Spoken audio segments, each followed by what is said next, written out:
Good afternoon. You have the floor. Thank you very much, friends. Greetings. I appreciate so much the opportunity. I want to appreciate the European Union Parliament for the resolution on Uganda and for keeping an eye on Uganda. We don't take it for granted. Every time we see development partners keeping an eye on what is happening here in Uganda. We also recognize that the EU is an important partner uh, to Uganda, and we intend to maintain and also improve this partnership and this cooperation. We would also love to see this relationship happening between the people of Uganda and the European Union, not just General Museveni's illegitimate military regime. I'm still on the run. I'm still in hiding because of the continuing threats on my life since what happened on the 16th of January when my house was, my compound was raided and I fled my house. And also the following raid that happened on the 23rd of January, where my wife was assaulted and my family members were assaulted, and the military took over my home, which the military still occupies to the present day. My home is surrounded, and the military is in charge of it now. What happened on the 15th of January and the preceding days was not an election. It was a military operation, and I'm very glad that it was clearly stated during the debate in the European Union Parliament.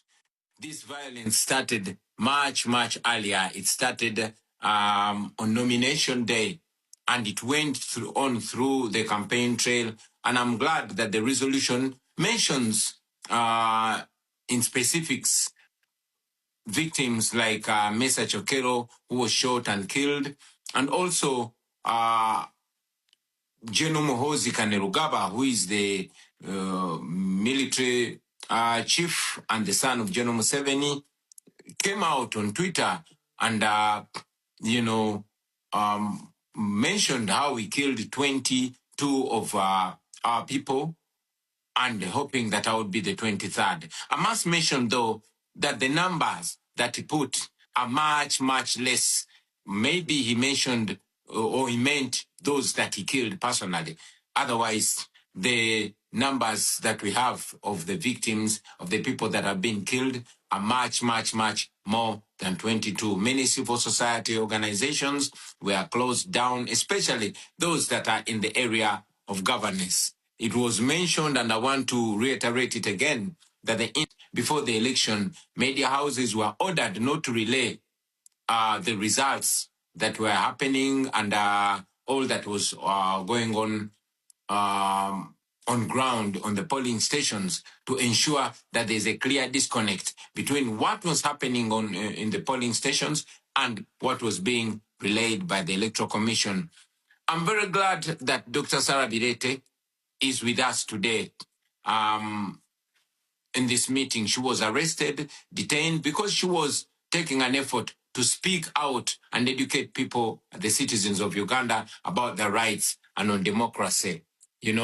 I mentioned it that two of my deputy presidents were abducted on the eve of the election, and they remained missing for 3 weeks. We later learned that they were being detained in a military barracks, in a special forces military barracks, which is run by General Museveni's son, Muhoozi Kainerugaba. Most of our coordinators were arrested, were picked and detained. Some are still in detention, while some were dropped off. These also included officials from our election management committee. So what Mr. Byabakama, the chairperson of the Electoral Commission, relayed was actually completely different from what happened on the grounds. The law requires that there must be, coordination in the tallying of the results. That did not happen. The candidates were not given copies of declaration of result forms, and the Electoral Commission simply declared numbers that it did not justify where they were coming from.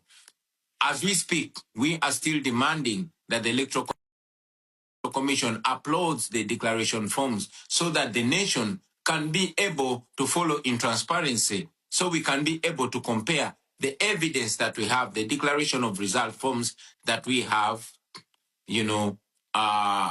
to what was paraded by the Electoral Commission. But up to now, they've not uploaded the results on the internet like it's supposed to be. Somebody may ask, why then didn't we go to court? But we've mentioned it again that institutions in Uganda have all been destroyed, and including the judiciary. The manner of appointment of the Chief Justice recently is evidence to that. The Chief Justice was sworn in General Museveni's farm. So that and many other reasons cause us not to have trust in the judiciary in Uganda, and many, many times the regime, General Museveni or his son, have actually been guiding publicly and sometimes privately, determining how the judiciary does its work. So we found no redress whatsoever in the Ugandan judiciary, and that's why we did not go to court. We have presented some asks, which I want to reiterate here. We've asked for targeted sanctions that target particular individuals and regime officials that have, excelled in gross human rights violations. We believe that will curb their appetite in abusing, human rights, in undermining democracy, and to ensure that there's accountability for their crimes against humanity. Because I know we have other speakers on the platform, I want to appreciate you for the opportunity and to further call for more interest and for more attention to the people of Uganda. We really, really appreciate the attention, but we still request the international community to keep an eye on Uganda, to keep an eye on what is going on here in our country. I thank you for God and my country. Thank you very much. I can promise we will do that. I make sure as the chair of the delegation EU Africa that